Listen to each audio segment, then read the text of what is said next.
সিঁদুর দানের আগেই পর্দাফাঁস। দীর্ঘ ফেসবুক প্রেমের পর বিয়ে ঠিক হয় সিসকেমের ডাক্তার এবং নার্সিং পড়ুয়ার। কিন্তু বিয়ে করতে এসে চাঁদনাতলা থেকে ডাক্তার বাবুকে যেতে হলো জেলে। ডাক্তার আর নার্সিং পড়ুয়ার মাঝে বাঁধ সাধলো দুধওয়ালা। হ্যাঁ, এমনই তাজ্জব ঘটনা ঘটেছে বাঁকুড়ার জয়পুর ব্লকের বাঁকাটি গ্রামে। এই ঘটনার রীতিমতো শোরগোল পড়ে গিয়েছে গোটা এলাকায়। সূত্রের খবর, গত 3 বছর আগে ফেসবুকে সুপ্রিয়া পালের সাথে পরিচয় হয় বাপি চাঁদপাড়ির। এরপর নিজেকে এসএসকেমের MBBS ডাক্তার হিসেবে পরিচয় দেয় বাপি নামের ওই যুবক।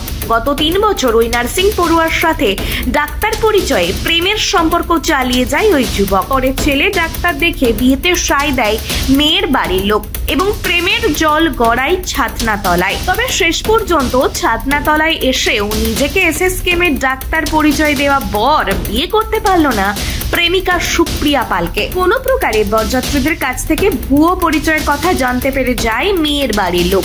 এরপর সাথে সাথেই সিঁদুর দানের আগেই বন্ধ করে দেওয়া হয় বিয়ে।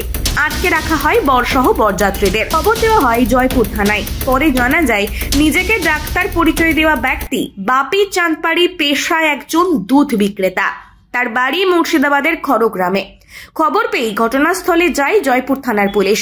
তৎপরতার সাথে থানায় নিয়ে আসে ওই যুবককে এবং জিজ্ঞাসাবাদ করেন। তিনি ডাক্তার নন একথা স্বীকার করে নেন ওই যুবক। এই ঘটনায় ব্যাপক উত্তেজনা ছড়িয়েছে গোটা এলাকায় এবং পুরো ঘটনা খতিয়ে দেখছেন পুলিশ।